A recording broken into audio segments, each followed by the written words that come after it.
So it's Sunday and I just got a new camera, the DJI OSMO Pocket 3. So just want to take the camera out with the ID4, go pick up lunch, and show you how I mount and use this camera, as well as play with travel assist a little bit, just to show you. Here we go.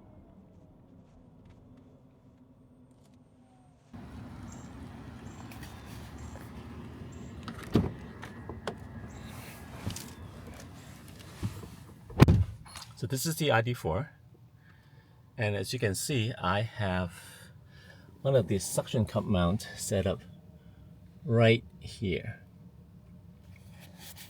Let me show you both sides. So this thing is pretty great. It's very easy to mount.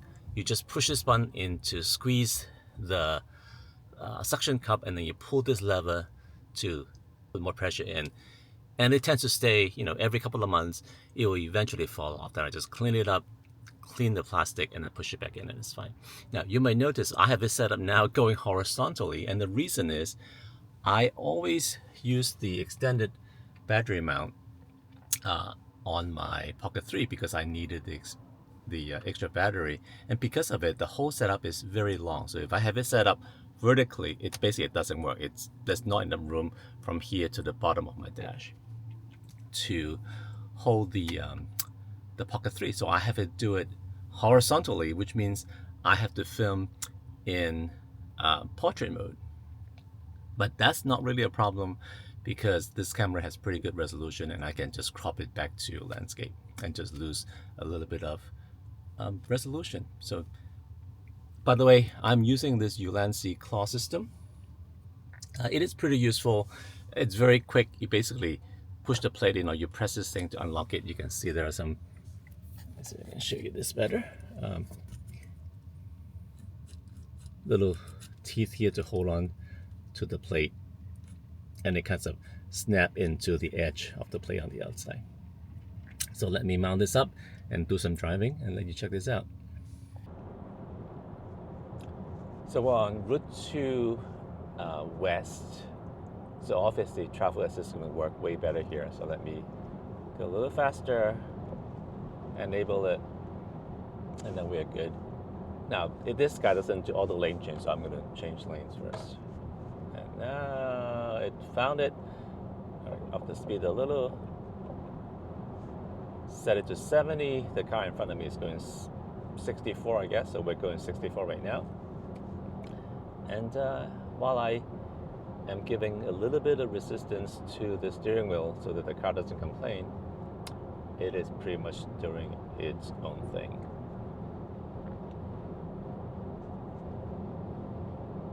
This is coming down the hill.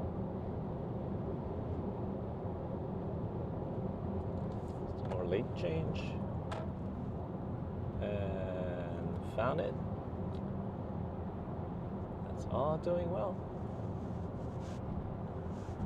I'm going to take this exit, so obviously I'm going to stop the assist here, tap on the brake,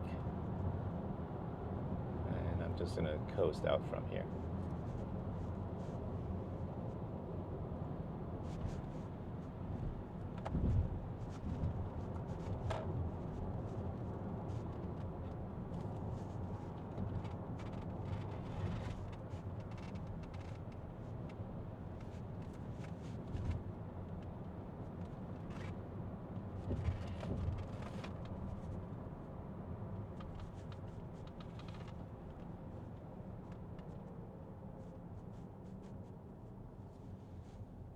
So here I'm showing you the same driving video, but in the original portrait form. So this is before I cropped it to landscape.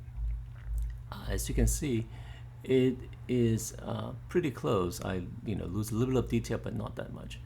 The other thing that you should notice is, because this is a gimbaled camera, as I change lane and move, you can see that the gimbal actually is panning left and right. So right now I'm losing part of the right side because I moved to the left, and then slowly as I take the curve, the camera is smartly recentering. So that is something that I need to get used to, especially when I'm driving. You'll see this effect coming up even more as I take that corner on the exit coming up. But meanwhile, enjoy the original portrait shape of the video. So here I am, I'm taking the exit.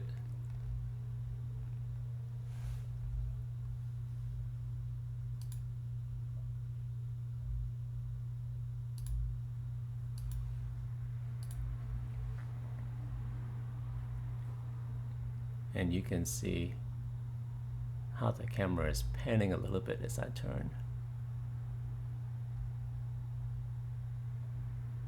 There you go. So you can see the car actually tilts a little bit. I'm exiting at speed here, and the camera pans right, and then as I take the left, the camera is going to pan left. So it's pretty cool, but it needs a little bit of adjusting and getting used to. So I hope you enjoy this little short video. I have the Pocket 3 still mounted on my dash. So obviously this is now filmed using just my iPhone 15 Pro Max. But this is what it looks like behind the wheel.